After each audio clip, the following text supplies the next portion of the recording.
我是汤先生，广东潮汕人，从小喝着汤长大，汤的味道对我来说就是家的味道。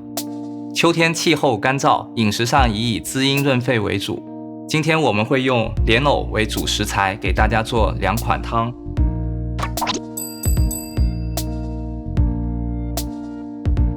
我们今天选用的莲藕呢是9孔莲藕，这样的莲藕的好处在于它皮比较薄，肉比较厚，特别适合干吃和煲汤。接下来我们把这个莲藕切一下，切成块状。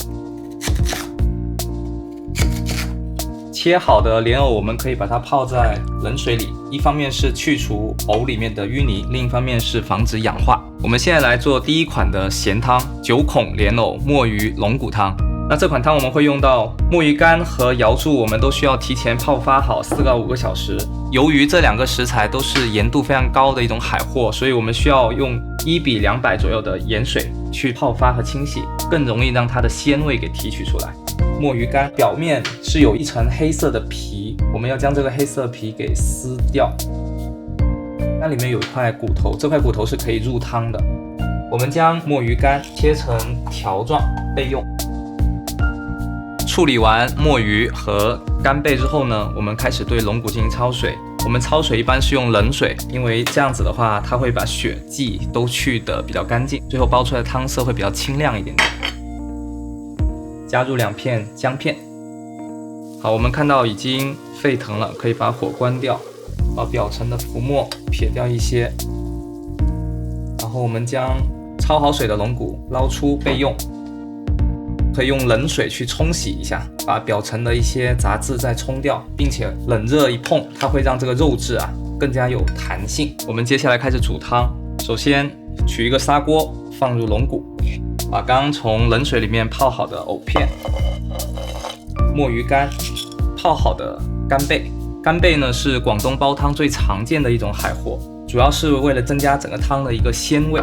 加入2颗红枣，让整个汤有点甜味。放入2片的姜片，最后倒入约1000毫升左右的水。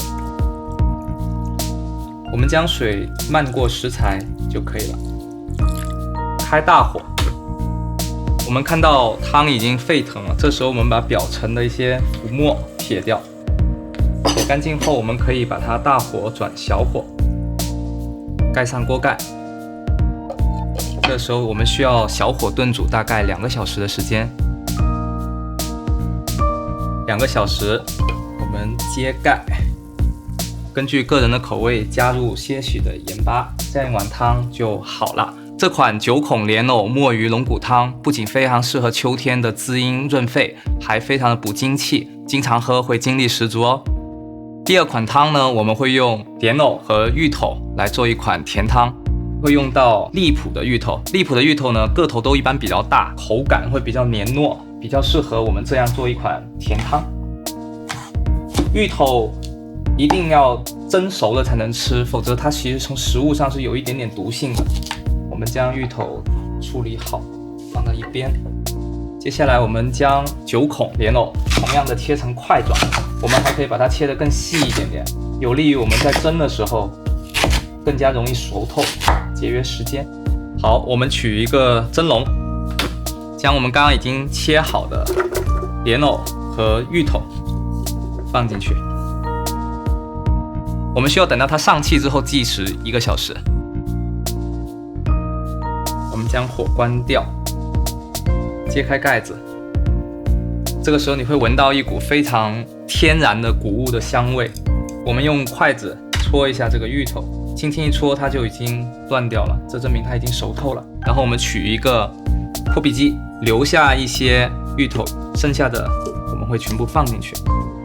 加入700毫升的热水，将破壁机盖上，选择到打奶稀的这个状态。我们把刚刚破壁好的藕芋汤倒出来，根据个人对甜度的喜好，加入些许的桂花蜜，稍微搅拌一下，加入刚刚保留下来的一些蒸熟的芋头，增加整个汤的颗粒感。撒上干桂花，增加整个甜汤的一个香味，也增加这道汤的仪式感。这碗藕芋甜汤就做好了。它的口感非常的香浓，然后含有丰富的植物蛋白，非常适合早餐哦。